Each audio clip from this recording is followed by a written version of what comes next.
Aqui estamos nós para mais um programa Encontro com a Palavra. Estamos estudando os livros poéticos da Bíblia e eu gostaria de convidá-lo a juntar-se a nós, porque comentarei esse estudo algumas vezes nos próximos programas. A poesia é a linguagem do coração, e isso significa que esses livros, que chamamos de livros poéticos, são mensagens de Deus para o coração do seu povo. O livro de Jó é a mensagem de Deus para os corações feridos do seu povo, para quando seu povo está sofrendo. O livro de Salmos é a mensagem de Deus para quando seu povo está adorando. O livro de Salmos nos mostra a alegria que o povo de Deus deve ter quando está em adoração. Essa é a sua essência. Já vimos que o livro de Provérbios é a mensagem de Deus para seu povo enfrentar todas as pressões do dia a dia. A mensagem de Deus para o seu povo no livro de Provérbios são sábios conselhos para todos os relacionamentos e experiências da vida. Coração, alma e espírito fazem parte do homem interior, e essas palavras são mencionadas 70 vezes no livro de Provérbios. É por isso que o livro de Provérbios está classificado como livro poético. Os livros poéticos são dirigidos ao coração do povo de Deus. O livro de Eclesiastes é a mensagem de Deus para quando seu povo está em dúvida, porque há momentos quando o povo de Deus sofre conflitos e dúvidas. A mensagem de Eclesiastes é uma linda mensagem de Deus para o coração do seu povo, quando ele demonstra fé através das dúvidas. O último livro poético, o Cântico dos Cânticos de Salomão, é uma mensagem de Deus para o relacionamento sexual do seu povo. Você pode se sentir chocado por saber que nos livros poéticos Deus dirigiu a mensagem para a vida sexual de seu povo. Salomão escreveu 1005 cânticos.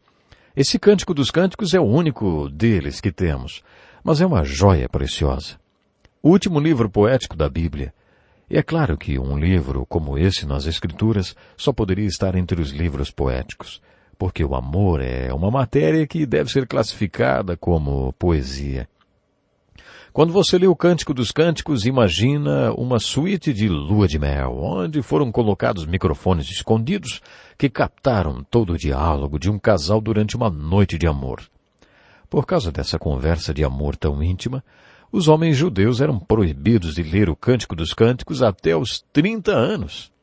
Talvez os pastores só devessem pregar sobre o Cântico dos Cânticos depois que tivessem cabelos brancos. Eu já tenho umas mechas brancas e por isso acho que já posso falar sobre o assunto por alguns minutos. Você pode se perguntar por que um livro contendo uma conversa íntima de um casal apaixonado passou pelo cânon das Escrituras. Se o Cântico dos Cânticos fosse transformado em filme e transmitido para a televisão, teria que passar bem tarde da noite para que as crianças não o assistissem. Por que um livro como esse está na Bíblia? Temos várias respostas. A primeira parece ser a mais óbvia. Um livro como o Cântico dos Cânticos de Salomão está na Bíblia porque nos ensina sobre a santidade do sexo. No livro de Gênesis, depois que Deus criou todas as coisas, está escrito: E Deus viu tudo que tinha feito e tudo havia ficado muito bom. Esse comentário é feito várias vezes. Depois que Deus criou o homem, nós lemos: Não é bom. Não é bom que o homem esteja só. Deus então criou a mulher. Criou o homem e a mulher, macho e fêmea, e levou a mulher até o homem em uma união sexual. Deus olhou o que tinha feito e viu que era muito bom. À luz das Escrituras no livro de Gênesis, qual deve ser a atitude do povo de Deus em relação ao sexo? Quando Deus fez o sexo, Ele disse que era bom. E agora o que vocês dizem? Existe uma ideia puritana de que não se deve gostar de sexo. Mas se você gosta, não deve falar que gosta. Será que é essa a atitude que devemos ter em relação ao sexo? De acordo com vários estudiosos, a principal razão por que Deus colocou um livro com o Cântico dos Cânticos de Salomão na Bíblia foi para mostrar que sexo é muito bom. É um desafio instruir os filhos de tal maneira que eles acreditem que sexo é muito bom e que eles devem se manter virgens até o casamento. Você já pensou nisso? Nos dias de hoje, isso é um desafio e tanto, né? Vamos supor que eu tenha 3 filhas e 2 filhos e queira que eles tenham um casamento puro. Como posso conseguir isso sem passar para eles a ideia de que tem alguma coisa errada? com o sexo. Eu não posso passar a impressão de que sexo é algo sujo, mas também não quero que eles se iniciem no sexo antes do casamento. Uma das grandes mentiras de Satanás é que o sexo é algo sujo. Você já reparou que as grandes mentiras de Satanás são espalhadas junto com as grandes verdades de Deus? A Bíblia diz que o Senhor é bom. Mas o que a maioria das pessoas acredita? Elas acreditam que o Senhor Deus é terrível. E que se você fizer a vontade de Deus, vai acabar no lugar mais infeliz que se possa imaginar, porque o Senhor é terrível. Essa é uma grande mentira de Satanás. Deus declara que o sexo é bom. O mundo diz que o sexo é sujo. Toda essa pornografia e as pichações em todos os lugares espalham a ideia de que sexo é sujo. Se você passar para seus filhos a impressão de que sexo é sujo, pode prejudicar a vida sexual deles no casamento. Na posição de pastor, já fiz muitos aconselhamentos matrimoniais. Já disse anteriormente que a dimensão física do casamento corresponde a cerca de 10% do relacionamento. Mas quando o relacionamento não é o que deveria ser, o relacionamento sexual pode corresponder a 90% do problema. Quando você faz um aconselhamento sério, é comum acabar descobrindo que ou a mulher é frígida ou o homem é impotente. E quando você tenta descobrir a causa da frigidez da mulher ou a impotência do homem, acaba descobrindo que alguém disse para aquela pessoa que sexo é sujo. E porque eles aprenderam que o sexo é sujo, não sabem apreciar e aproveitar a santidade do sexo e nem acreditam que seja bom. Eles, portanto, não usufruem a dimensão sexual do santo matrimônio. No contexto de um matrimônio santo, onde a relação física deve ser sagrada, bela e agradável, aqueles que acreditam que o sexo é sujo não exercem sua sexualidade plenamente. Entretanto, quando eles têm um caso com alguém, aí pegam fogo na cama, né? A razão é que, para eles, ter um caso é sujo, assim como o sexo. Portanto, eles conseguem exercer sua sexualidade nesse contexto. O trágico é que eles acreditaram na mentira de Satanás e não conseguem enxergar a sexualidade como deveriam enxergar. Ou seja, que o sexo é sagrado e é bom. Dá para entender agora que desserviço você presta a seus filhos quando você passa a eles a ideia errada de que sexo é sujo. Se através do livro de Cântico dos Cânticos a santidade do sexo é transmitida para você e para seus filhos, o livro então merece seu lugar na Bíblia. Se a santidade do sexo fosse a única mensagem desse livro que você aprendesse, o coração de Deus já se encheria de muita alegria. O Cântico dos Cânticos apresenta a santidade e a beleza do sexo no contexto do casamento. Quando eu estava pastoreando uma igreja numa cidade litorânea, pediram-me para dar um estudo sobre sexo para um grupo de surfistas. Eu sabia que aqueles jovens eram ativos sexualmente e que nenhum deles era casado. A maioria chegou com suas pranchas amarradas nos seus carros. Como eu sabia que todos eles viviam nesse mundo de surf, comecei o estudo perguntando se eles achavam que poderiam me ensinar a surfar no quintal da minha casa. Claro que não, eles responderam. Você não vai aprender a surfar se não colocar sua prancha na água. A partir daí entrei no assunto de sexo, dizendo o seguinte: você não vai aprender nada de sexo se não colocar esse assunto no contexto do casamento, porque é no casamento que o sexo se revela bonito e prazeroso. O Cântico de Salomão mostra a santidade do sexo no contexto do casamento. Muitos estudiosos acreditam que há mais razões para Deus ter colocado o Cântico dos Cânticos de Salomão na Bíblia. A segunda razão é que o Cântico dos Cânticos de Salomão é uma alegoria do amor de Deus, Jeová, por Israel. A relação entre Deus, Jeová e o povo escolhido de Israel está ligado a esse tipo de relação de amor nas Escrituras, especialmente nos profetas. O relacionamento entre Deus e os filhos de Israel é comparado a uma relação de amor entre o marido e sua esposa, entre pessoas que se amam, entre noivos. O chamado Grande Mandamento está presente em toda a Bíblia. O grande mandamento é: ame o Senhor, o seu Deus, de todo o coração, toda a sua alma e todo o seu entendimento. Será que é possível ter uma relação de amor com Deus? As Escrituras dizem que sim. A sua relação com Deus é para ser uma relação de amor. A relação mais importante de sua vida não é o casamento, é a sua relação com Deus. Quando você lê o Novo Testamento, descobre que o Cântico de Salomão também se aplica a Cristo e sua igreja. O relacionamento de Cristo com a igreja está ilustrado no Novo Testamento como o relacionamento entre o noivo e a noiva. Como você vê, a linguagem do Cântico dos Cânticos é a mesma do Novo Testamento. A relação de Cristo com a igreja deve ser uma relação de amor, como o relacionamento de amor entre o noivo e sua noiva. No Cântico de Salomão, esse relacionamento é ilustrado alegoricamente. Há várias ilustrações semelhantes no Cântico dos Cânticos e no Novo Testamento.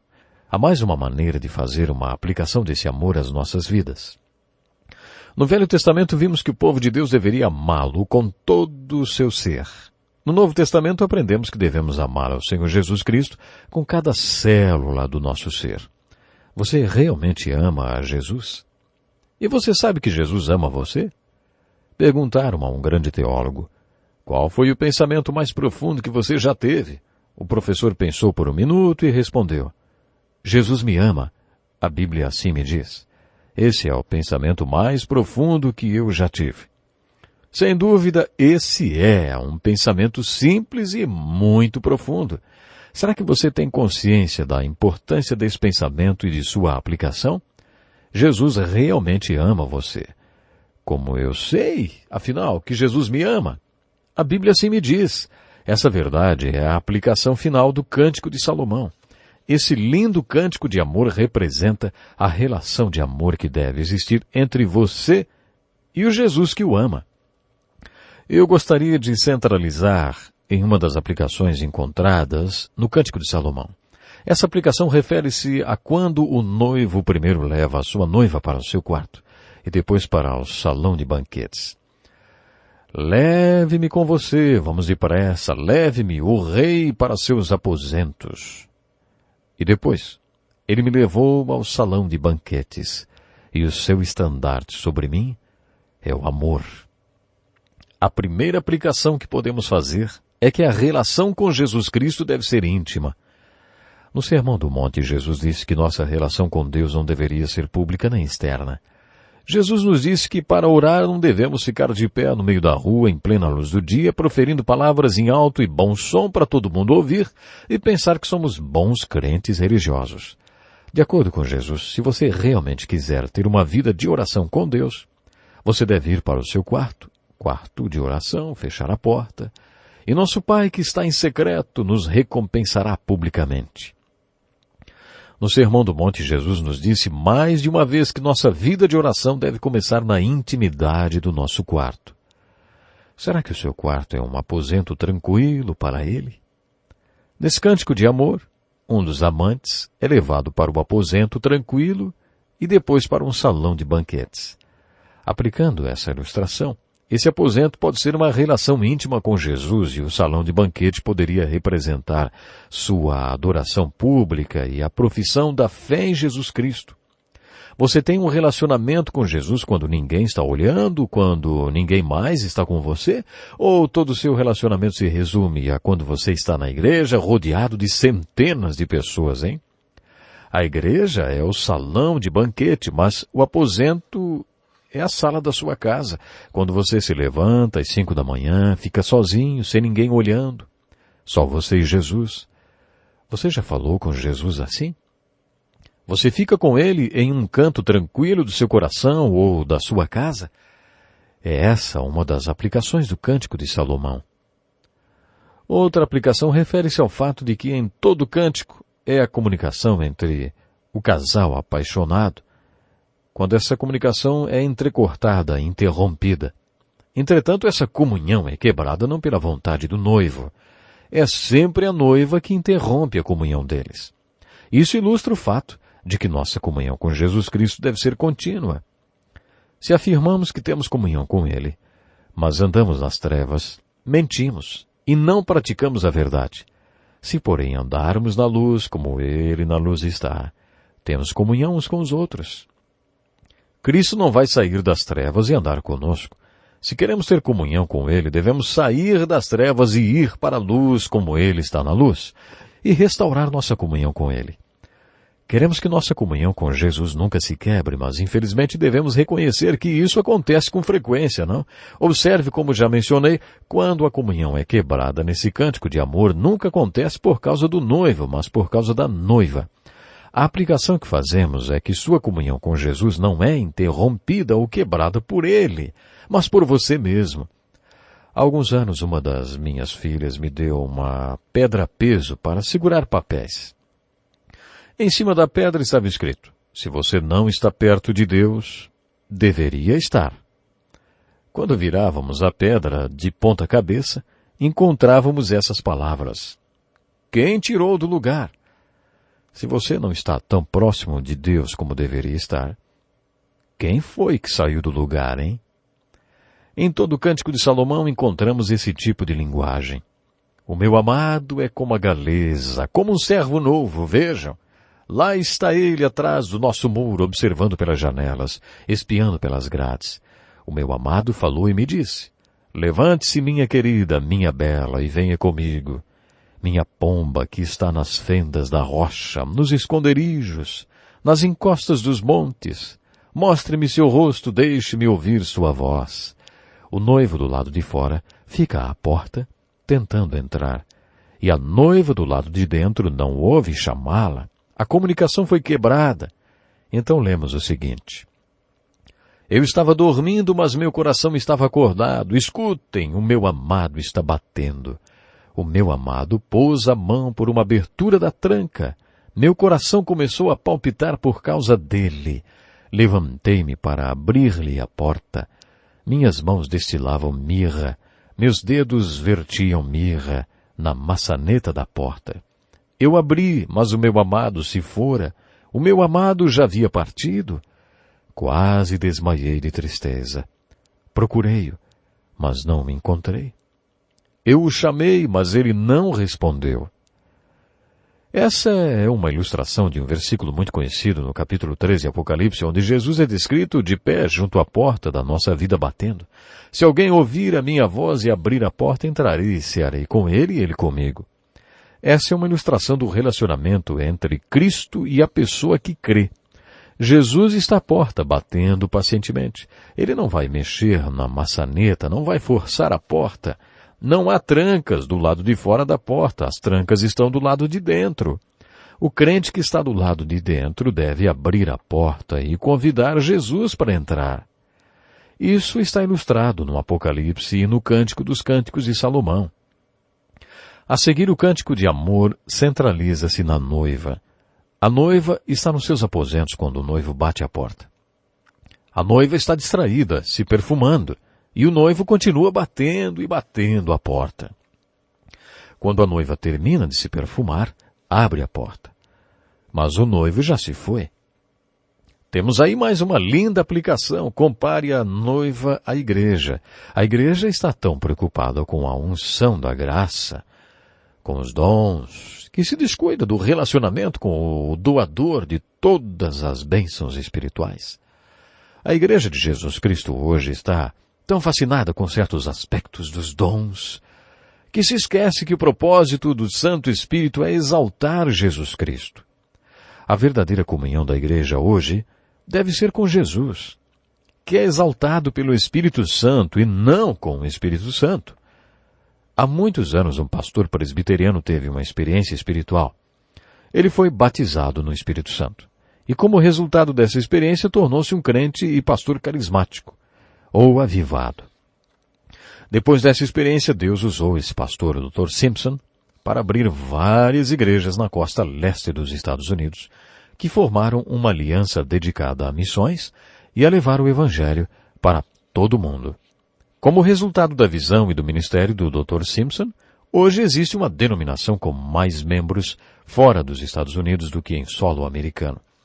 Essa aliança, denominada de Aliança Missionária Cristã, é um testemunho da visão desse homem. Dr. Simpson escreveu um poema que descreve o seu crescimento no Espírito Santo, nos dons e no batismo do Espírito Santo. Esse reavivamento carismático, ocorrido há 40 anos, contribuiu para que hoje ouçamos falar dos dons do batismo do Espírito Santo, muito mais do que antes. Nesse poema que escreveu o Dr. Simpson aplica os ensinamentos do Cântico de Salomão, onde a noiva está preocupada com os perfumes e deixa o Senhor do lado de fora da porta. A letra desse poema, chamado Ele Mesmo, tem essa mensagem.